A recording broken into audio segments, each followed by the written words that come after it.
Vitória Espiritual, parte 130. O castelo de Beter ficou para trás em sua colina florida. Deixaram lá em cima o amor das discípulas, dos pequenos e dos humildes. Desciam pelas estradas que iam a Jerusalém, para o mundo, para baixo, onde estavam as emboscadas, o ódio e tantos males que aguardavam por Jesus. Sua figura toda branca e silenciosa se adiantava majestosa, até quando descia por atalhos intransitáveis para abreviar o caminho. Sua longa veste, ao roçar pelo declive, dava a impressão de ser um manto real que formava uma cauda atrás de seus passos. Os apóstolos, também silenciosos, acompanhavam o mestre. Por último, bem lá atrás, Judas, em sua fúria sombria. André lhe perguntou por que ficava tão distante. A reação foi áspera. Pensa em ti mesmo. E acrescentou um maldoso apelido. Pedro, na segunda fila, junto a Jesus, ouviu e se indignou. Estava para avançar para cima de Judas, mas parou. Pensou um pouco e correu até Jesus, agarrando-o por um braço, e com ansiedade o sacudiu. Mestre, tu me garantes mesmo o que disseste na outra tarde?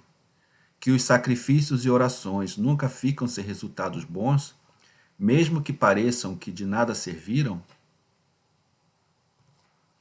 Jesus, cheio de mansidão, triste e pálido, olhou para Pedro. Percebia seu tremendo esforço em não reagir ao insulto de Judas. Suava muito, e com um sorriso cheio de paz, disse: Não ficam nunca sem prêmio. Tem a certeza disso. Pedro soltou seu braço e saiu pelo declive, arrebentando arbustos e pequenas árvores, com a violência que seria dirigida ao insultor. Descarregava sua ira naqueles troncos e gravetos. Foi quebrando e quebrando, sem parar, deixando que todos passassem à sua frente. Parecia trabalhar por empreitada, de tão rápido que batia. À sua volta, um feixe que daria para assar um novilho. Colocou tudo nas costas e, encurvado, caminhou depressa para alcançar os demais. Judas riu dele. Pareces um escravo. Pedro abaixou mais ainda a cabeça. Ia responder, mas engoliu. Rangeu os dentes e foi adiante. André quis ajudá-lo, mas nada respondeu. Estava extenuado, mas não se entregou. Ao final, perto de uma gruta no final da descida, Jesus disse: Ficaremos aqui até amanhã. Preparai a ceia. Pedro pôs a carga no chão e sentou-se em cima. Os apóstolos saíram em busca de água e dos preparativos para assar o cordeiro.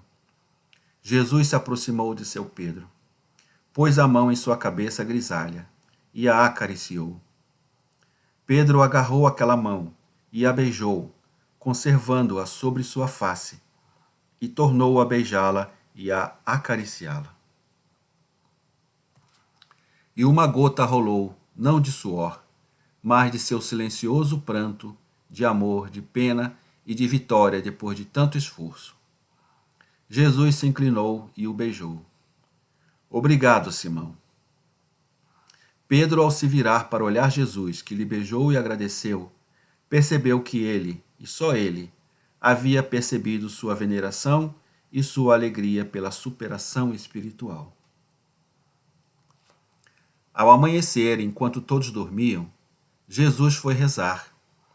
De joelhos e com os cotovelos no chão, rezou ardentemente, até que foi chamado. Levantou-se e suspirou, como que resumindo sua oração. E tu, ó Pai, dai-me conforto. Desceu e os saudou. A paz esteja convosco. Todos retribuíram, inclusive Judas.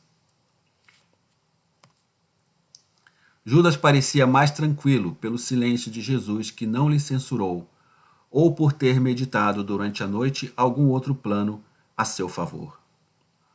Quis saber se iriam a Jerusalém. Não, vamos a Emaús. E a festa de Pentecostes? Ainda há tempo. Quero estar com Nicodemos e com José. Ainda não estive lá, e o povo me espera. Se fosse eu, não iria. Poderias encontrar inimigos. Inimigos? Isso encontro em toda parte. Estão sempre perto de mim. E lançou um duro olhar àquele que lhe trazia tanta dor. Judas se calou. João e André voltavam com umas frutinhas parecendo amoras numa grande folha. Gostas disso, mestre? Coma-as, são doces. Jesus acariciou os dois e as distribuiu. E continuaram o caminho por uma fértil planície em plena colheita. Tiago de Zebedeu, admirado com a beleza, comentou: deve ser coisa de fariseus. Tiago de Alfeu emendou: certamente de judeus. Nós fomos os primeiros donos dessas terras e nos expulsaram. Iscariotes provocou: se vos tomaram, é porque vós, os galileus, sois inferiores e menos santos. Tiago de Alfeu disse: lembra-te que meu pai, Alfeu, e seu irmão José eram da estirpe de Davi, tanto que tiveram de fazer o registro em Belém de Judá. Por isso Jesus nasceu lá. Tomé, sendo judeu, disse: o bom e o mal existem em toda parte. Mas por que gabar-se de ser judeu? Será que eu sabia no seio da minha mãe o que era ser judeu ou galileu?